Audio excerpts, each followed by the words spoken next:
Whoa, oops. Whoa, okay. Hello and welcome to another episode of the Single Malt Review, or the 1 million cicada review as the summer is turning into, but never mind. Today we've got something a bit off the beaten path. We've got a bit of an investigation which Dave is going to kick off. What have you got? Well, we're staying quite close to home this time in New Zealand's beautiful Cardrona Valley. Quite recently the Cardrona Distillery opened and started operating. They're going to have a single malt whiskey for us in 10 years' time, but in the meantime they have another kind of single malt spirit. Now I'm purposefully not going to say what it is because I'm curious to get Tim's reaction to just trying it blind before knowing what it actually is purporting to be. It's a single malt barley spirit. I poured up 2 glasses of it here, bottled at 44%, all with locally produced barley, made in the rather small but quite exciting new Cardrona distillery. This is the Reid, so named because I think like 3/4 of the founding members of this distillery are all the Reid family. In fact, I think I might know a couple of those guys.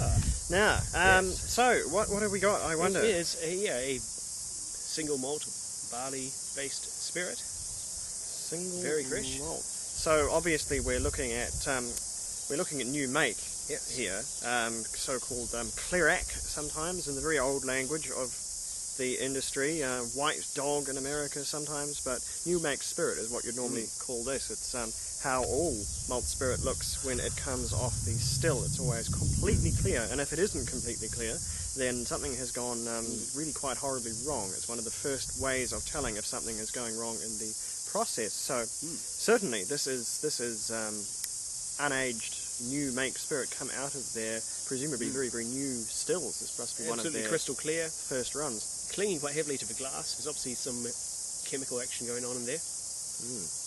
And I haven't smelled it yet, but you can always tell malt spirit, unless it's been modified in some way, malt spirit versus, say, grain alcohol, such as you'd use for your standard vodkas or your base for gins, or really any flavoured spirit, because even though it's completely distilled and it's completely clear, it has tremendous character straight off the still. That is the difference between barley spirit and almost any other spirit around.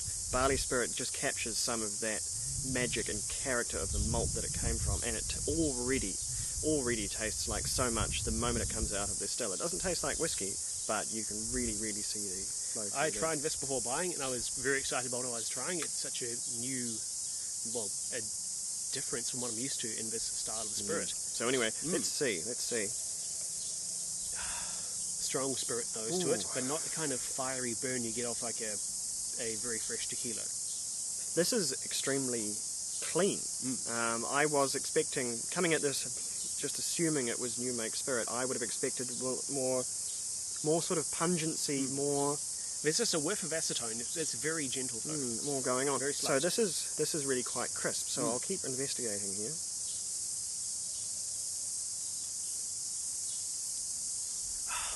Now it can't hide tremendous berry fruit on this one. I got lots of berries as well. It's a very, not quite a gin flavour, a bit more sweeter berries than that. There's like a red currant, raspberry, almost some cherry. It's really magically fruity, and that's one of the things you always look for in a new make spirit. And it's funny that it's so fresh on the nose. I wonder if it's maybe been distilled in a slightly non-standard way, whether this has been continuously distilled or it's been distilled more times than your average single malt, because of course if they're selling it in this form, they might have modified it just slightly to be a little bit different, to take some of that nasal edge off it. I think you're absolutely right there, Tim. And this is probably where I can point out what it is. So, how do you normally feel about vodka? Hate it. Right. I think it's one of the most pointless things in the world. You are drinking single malt vodka. Good grief. That's a slightly cheeky name there, but it doesn't. It's not wrong. It's not wrong. It is. And the reason it's vodka and not just a new make spirit is this new Cardrona distillery has a selection of stills. There's some copper pot stills which they use for their whiskey, but they take exactly the same barley and malt it and brew it, and then distill it in a couple of column stills to produce their vodka. So it's been column distilled, so it's like any other vodka in that sense. At least distilled a couple of times, up to a very, very high alcohol strength. Then I believe usually it's carbon filtered and then added with local spring water down to the drinkable 44%. Wow. Yeah. That's a really interesting thing they've done. And like I say, I just hate vodka. I don't do a lot of mixed vodka drinks. I'm perfectly into cocktails, but I prefer them with a bit more going on than most vodka things. And I really don't like vodka on its own because it just seems so pointless. Just so pointless. And the whole idea that the more craft goes into a vodka, the less it tastes of is just so backward so reverse of the understanding of single malt.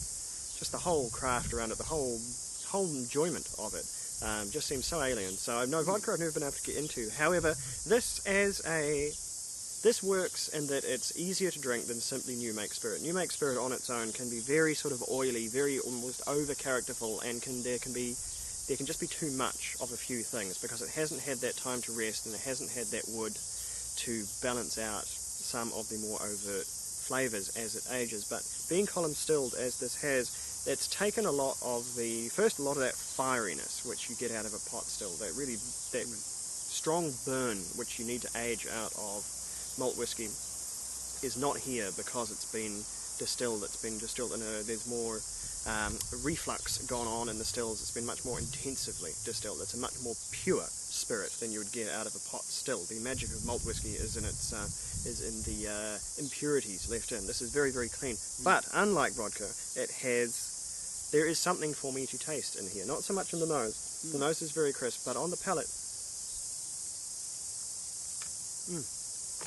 that tremendous hit of really, really fresh, almost berry sorbet is quite interesting. It's not complex, and I don't think I'd want an awful lot of it in one go, but for something on a hot day, and especially for something with a bit of ice, maybe as a tall drink, maybe even with a bit of soda water in there, this would make a really excellent base for a great many cool drinks, I think, and it'd be better than vodka because you'd actually have some idea that you were tasting something that people had made, something a bit of love went into, a bit of care, not just sort of vodka science. But I think the only thing wrong with this, and it's not wrong from my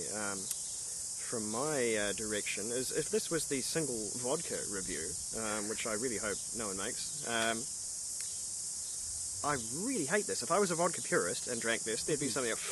It would be. Because this is completely counter to the understanding of vodka because it tastes of so much. I'm not even sure what you'd call that. You'd almost need a more relevant name. Schnapps is not the right word because schnapps is neutral spirit that's been flavoured almost always. So the only flavours here we've got are coming from the malted barley. It's almost like grappa is to brandy. This is sort of the grappa of malt whiskey. It's an unaged version of something that nonetheless holds its own in terms of flavour and can be drunk perfectly normally. It's probably the closest comparison I can give, but it's a distinctly weird thing, but I do like it. That's why I was so keen for you to try this, not knowing it was vodka, because I know your aversion to vodka generally, but when I tried this, what struck me was just how much more flavourful and how different it was from anything which is normally sold as vodka. I think calling this vodka is probably a bit... I think your vodka drinkers may disagree. Conceivably, vodka litigators may disagree. I'm not sure. It's probably only being sold in New Zealand, but I think was it being sold in, say, Europe? A few legal people might have something to say. I'm not so sure. I think vodka can be made from any manner of vegetable matter, including barley, which we have here. So I think the process it's not the ingredients, it's more the fact that it has a flavour profile is what would get some people a bit riled. I believe it was the process ingredients are consistent with vodka. You can make vodka out of single malt, sugar beets, old shoes, whatever you like. That wouldn't be the point of concern. But anyway, I'm not a vodka expert, as I have said. But no, I like it, and I think probably if you see something like this and you want to have a little look, it's not maybe quite as whiskey relevant as getting your hands on some actual new make spirit, which can be really quite entertaining and quite educational, if not particularly satisfying. It's very quite weird, it shows you at the same time just how good malt spirit is, but on the other hand, exactly why it's normally put into a barrel for 10 years. Because it's got a sort of way to go. It's very much the prototypical version of what you normally drink. But anyway, I added a little water just now. It's expanded some of the sweeter berry flavours a little. no, I'd expect it to do that. But I won't score this because it would be a very, very small category and would mean very little, really. Because I really don't want to end up doing a whole vodka column. That's I don't have enough years left in me to do that. So I won't give this a score, but I will say I do enjoy it, and it is interesting to see something come out of malt which is unexpected. So the Cardrona Distillery is seeming quite exciting. It's such a brand new operation. For now, we only have two beverages. There is the single malt vodka in this rather fetching teardrop bottle, and a orange liqueur made again with local New Zealand grown oranges. They have a gin on the way soon, and they've just laid down some barrels full of the pot distilled whiskey, or will be whiskey eventually. So exactly the same brew of barley liquor, but distilled in pot stills instead of the column stills used for vodka. And in fact, if you go to their website, cardronadistillery.com, if you're feeling affluent, you can even pre-order yourself an entire cask of whiskey for the sum of, I think, about 10,000 New Zealand dollars for a 200 litre cask, up to about $20,000 for a 500 litre hogshead. And those will be on the market in 2025 once they've hit the ripe old age of 10 years. So that's really something to look forward to. Get into your whiskey futures. It'll be a brave man that bought a few casks from a distillery which had never produced a whiskey, but I'm sure there'll be a few buyers in there somewhere. It would be very exciting to find out. As for the Cardrona Distillery, we'll just have to give them 10 years or so until they produce something. I think they'll sneak one out, maybe closer to 5 or 6, but we will see. In the meantime, this has been the single malt vodka review, as the case would happen. We will catch you very shortly with something else, maybe something slightly more traditional. And in the meantime, do keep safe and slàinte. Prost.